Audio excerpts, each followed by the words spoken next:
Flameo Hotman, let me start with a small bit of news on Netflix Avatar The Last Airbender live action series. You see, Netflix did their upfront event for advertisers where they announced the list of movies and series that are scheduled and coming soon, and Avatar The Last Airbender was listed as coming soon. What that means is there isn't a set release date for it, likely because the VFX post-production is still ongoing and they don't know how long it's going to take. So sadly that means no trailer or pictures were shared in the event. But hey, at least we know it's still on the list and it is coming soon still. Let's move on to today's video. James C. and Daniel Kim are among a few other actors who voiced characters in the original Avatar The Last Airbender animation that are returning as characters in Netflix live-action Avatar The Last Airbender. So I thought I'd show you some of the famous faces that voiced characters in the original series who you might not have realised were the voice actors behind your favourite characters. Let's start with a funny and really surprising one to start with. Do you remember that kind guard who brought Iroh tea when he was in Fire Nation jail? Her name was Ming, and she was voiced by none other than famous tennis star Serena Williams. Obviously, Serena's one of the greatest tennis players of all time, and it said she was a fan of Avatar The Last Airbender back when it was airing. And around that time, she was doing small acting roles, and it seems like she reached out to Nickelodeon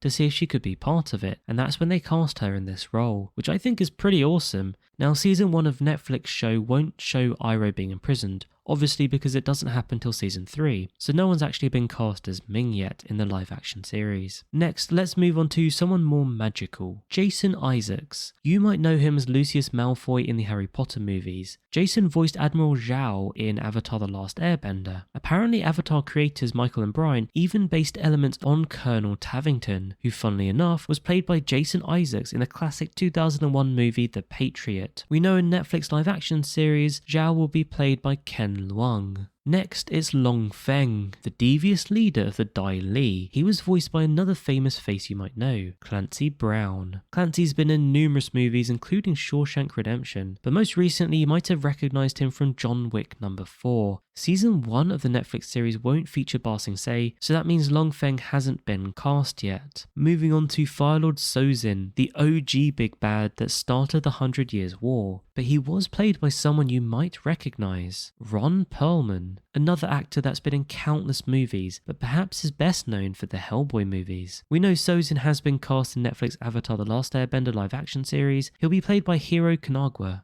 Master Piandao was voiced by Robert Patrick. Does this guy look familiar? Well, yes, he's been in countless movies and series, but I think his most iconic role was the T-1000 in Terminator 2. As Team Avatar aren't in the Fire Nation yet, obviously Piandao hasn't been cast, but I do definitely hope we see him in season 2 or 3, because how can Sokka not get his moonsword in the live action series? It's kind of a must. I think I might have saved the best till last, Firelord Ozai, the big bad of Avatar The Last Airbender. The menacing and powerful Firelord was voiced by none other than Mark Hamill. Yeah, you heard me right, Luke Skywalker was the voice of Firelord Ozai. How awesome is that? In Netflix live action, obviously Firelord Ozai has been cast and he's being played by Daniel Dae Kim, which, to be fair, I think is a great bit of casting. If you look at Daniel, he definitely gives off Ozai vibes, at least to me. So I'm definitely hyped to see what Daniel Dae Kim does as Firelord Ozai. Anyways, those are just some of the really famous faces that played the voices behind some of your favourite Avatar The Last Airbender characters. It's definitely possible we could see any of these make some little cameos as little Easter eggs in the live action series. Obviously not in the roles that they played originally, but I can definitely see it happening as fun little Easter eggs in the background, because they did it all the time in The Legend of Korra. Remember that picture of Aang? It always makes me chuckle. I hope you enjoyed this video, don't forget to like and subscribe, and I'll catch you later.